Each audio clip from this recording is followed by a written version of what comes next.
Hey guys, it's Chelsea from Little Mountain Ranch. Welcome back to my channel. Today I am in the forest garden as I usually am in the summertime to introduce my videos. I like to start my videos here because it gives you guys a chance to be able to see it because I know many of you love it as much as I do. So before we head down to what I need to do for the rest of the video, I'll give you guys an overview of what is happening here in the forest garden so that you can enjoy it too. After that, we need to head into the vegetable garden because I need to do a bunch of harvesting.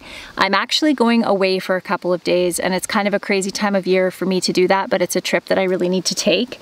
And so I need to get everything prepared. I have to harvest everything out of the garden that's ready right now so I don't lose anything. And then after that, I need to head down to the high tunnel because I'm having some serious issues with the Manitoba bush tomatoes, which seems so weird because, as you guys know, those have been the tomatoes that have been doing the best and now they're dying. It's awful. So thanks to my mom, who I should have contacted the minute there was an issue, I've solved the problem. I haven't solved it. She solved it by knowing what to do and what's wrong. So I'm going to go and implement some of the suggestions that she made to try to save my tomato plants, and I'll show you that once we get down there. But first, let's start with an overview of what's happening in the forest garden. This one's called Chinese hound tongue. Isn't that pretty? And I'm still waiting on the echinacea to bloom. It's getting closer. The pole beans are starting to make their way up the trellis. They'll look beautiful in another couple weeks. Now that the sun's starting to go over the mountain, the poppies are starting to close up and the giant poppies have started to bloom. I have pink ones here and my favorite red ones over here. Aren't they gorgeous? This is the only red in the forest garden and I just love the way that the color looks against the backdrop of all of these colors. Isn't that gorgeous? And there's a pink one back here. And I didn't actually plant any of this borage in the forest garden, but seeds must have blown in from my other patch and it has seeded itself all over. And I'm not complaining because they are just beautiful little star flowers and the bees love them, especially the bumblebees. And the beans are making it up the trellises. And I love these willow stakes that I used. They're starting to grow and these beans are just about to start flowering. I just love that. I think that looks so whimsical. And of course the calendula, blanket of yellow. And these little pink flowers here are called catchfly, and the reason they are is because their stems are a little bit sticky and flies can stick to them, but I don't have them for that purpose. I have them just because I love the bright fuchsia color in there with all the yellow. Isn't that beautiful? These little ones here is called a candy tuft, and I wonder if they named it that because of the smell, because they have a really sweet scent. I think these are the ones that are scenting the forest garden the most right now. So pretty. And then tons and tons and tons of beautiful pink yarrow. I have pink yarrow in here and white yarrow. These little ones here I think were called Eye of Gilead if I remember correctly. Some beautiful orange calendula over here.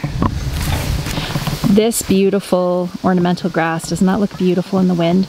I was considering actually taking this out and putting it somewhere else just because when I would walk down into the forest garden it just sort of seemed like a big dark clump there.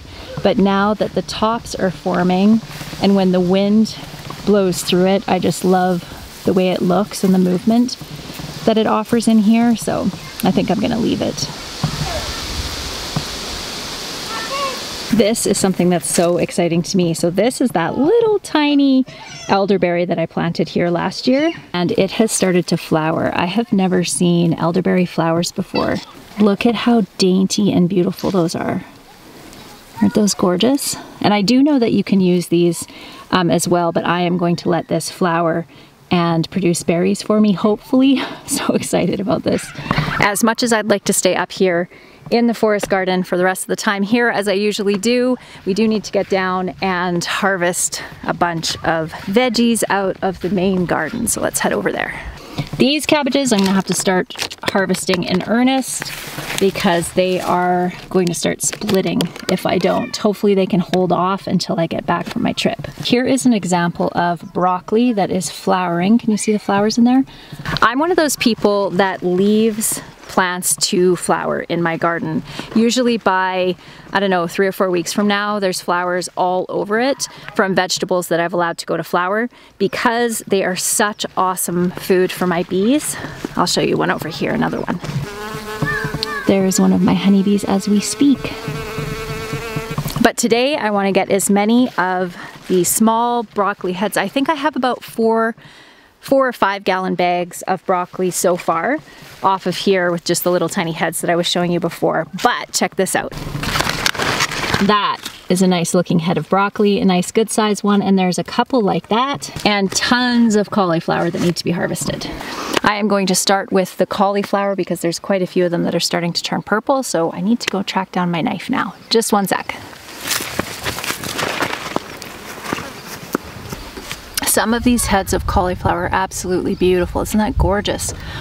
I'm very excited about the fact that it looks like the cauliflower harvest is going to be a good one. So yay for that, since the broccoli harvest was a bit of a bomb. But I have broccoli in my teeth, don't I? I was just snacking as I was walking down here. Okay, I'm gonna keep going. And in case you're wondering, this one is called Skywalker cauliflower, and I'm pretty happy with it. Even with the really wet year that we've had, I have a couple of them that are purpling, and this one you can see it's starting to get a little bit purple there. Still looks beautiful.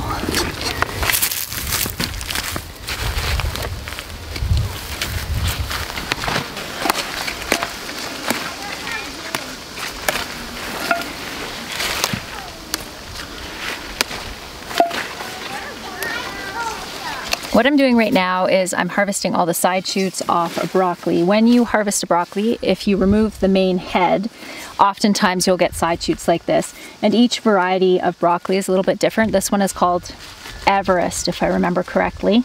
And this one's pretty good for sending off a lot of side shoots, which I'm grateful for this year because our main heads were not very big.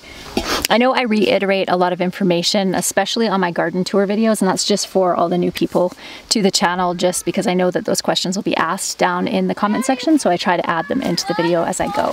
We still have a bit more of these to collect.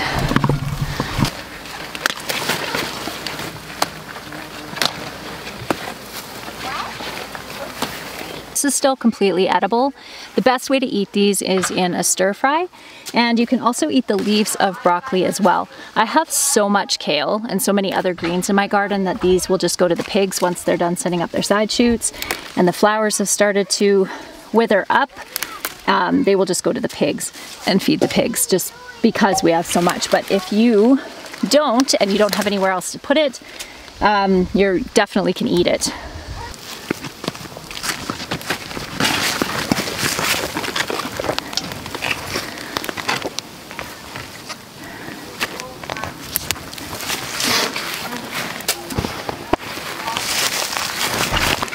I'm pretty darn happy with that. I just wanted to show you an example of one that I should have harvested about 3 days ago that started to split and definitely got way too much rain and way too much sun, but still edible. We'll be eating this one for dinner tonight. I like cauliflower like this, just fried up with some butter and some garlic. It tastes really good. Okay, this, I'm gonna get someone to come and grab all this and bring it up to the house, and we will head down to the high tunnel and I'll show you what's happening down there. I put the shade cloth on just so that I could work in here comfortably because it does get a little bit hot in here. I wanted to show you the issue. I don't know if you can tell by just looking at this, but can you see these leaves here? And you're probably thinking that that looks like blight. And honestly, that is what I thought when I first saw this and had a little bit of a panic. But upon a lot of research and talking with my mom, who's a really experienced gardener, what we've determined is this is actually a nutritional deficiency. And it's caused by compacted clay soil that's a little bit waterlogged, so it's causing the plant to not be able to uptake the right nutrients that it needs into the leaves. And if I don't solve this problem, it will kill the plant. The one fortunate thing is that it is only affecting the bush tomatoes. It's not affecting any of the other ones.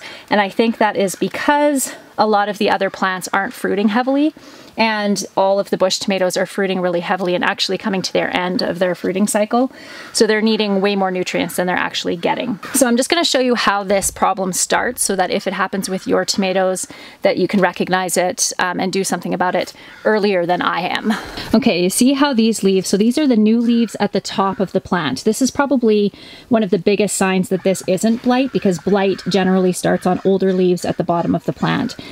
So can you see how it's yellowing and there's dark green veins in here? And then as it progresses, it moves down the plant, and the veins will still be dark green like this, and then it will start to form dry, dead spots until eventually, as it progresses even more, it gets worse and worse until the leaves die and fall off. And this is called, from what I understand, if I'm pronouncing it right, chlorosis. And it can often be caused by magnesium deficiency, but more commonly iron deficiency. When I planted these tomatoes, I planted them way down deep.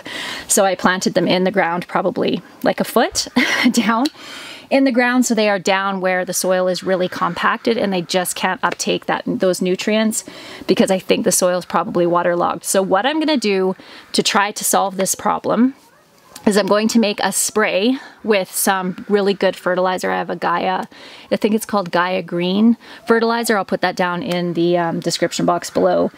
And I'm going to loosen up the soil as much as I can around the surface of the soil, and then sprinkle some of that on. I'm also going to put some in some water and spray the leaves with it so that they can actually absorb nutrients through the leaves. So hopefully I can get ahead of this problem before the plants die, because I'm actually starting to get ripening. Can you see that? And look at these gorgeous tomatoes. I'm going to be treating the entire greenhouse with this treatment, and in hopes that I can stop any of the other plants from getting it. All of the other plants are starting to fruit, but they're not fruiting heavily and they're not ripening like these bush tomatoes all are.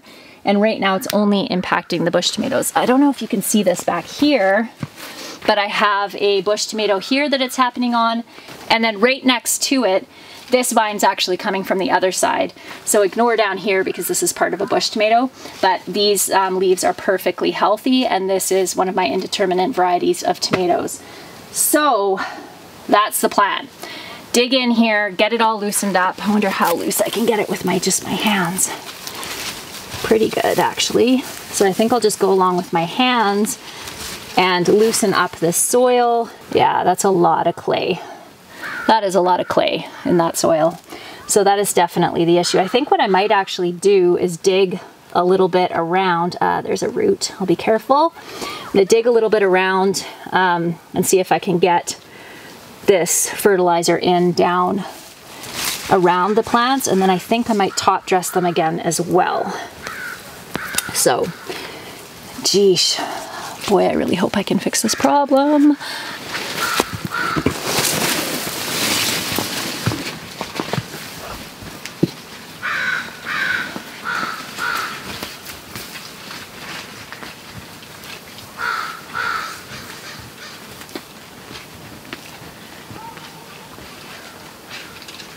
Just to give you an idea of the amount of kind of man hours that are involved in here, it takes about an hour to water every 5 days or so, and that's by hand. I don't have drip lines in here, which is something that I am working on for next year. And then I need to prune. I really should be pruning every couple of days, like every 3 or 4 days. It is shocking how fast tomato vines grow. I went in here and did a pretty hard prune on all of these tomatoes. Oh, let me see, 3 or 4 days ago now, and you can't even tell. It is a lot of maintenance, but where I live, this is basically the only option for peppers and tomatoes. I'm going to show you one of the tomatoes that I planted outside just to give you perspective. So just keep the size of these ones and where we're at with fruit development in your mind as we head up to the main garden. So these are my control. I just planted these out here just to give you guys an idea of why we need that. So as you can see, there isn't any fruit happening yet, and these plants are super, super small. I will get a few little tomatoes off of these, little tiny green ones, but nothing that is worth growing them for outside here. And then I wouldn't even attempt peppers because they just need too much heat. For the amount that I need to do the high tunnel just makes sense. And it's something that we worked towards for many, many years, and was really excited when we were able to find a secondhand one for a price we could afford, because new, a high tunnel like that is like $7,000 to $8,000, which is crazy. And we got all told, once the wood was purchased and everything, I think it was $2,800 or something in that range, which is a lot less expensive than $7,000 to $8,000. All right, I'm gonna go sit on my deck and cool off because I am absolutely cooking. Maybe actually I'll bring my cup of tea down here and sit in the forest garden and enjoy it. I hope you all have a wonderful day, and I'll see you again soon. Bye guys.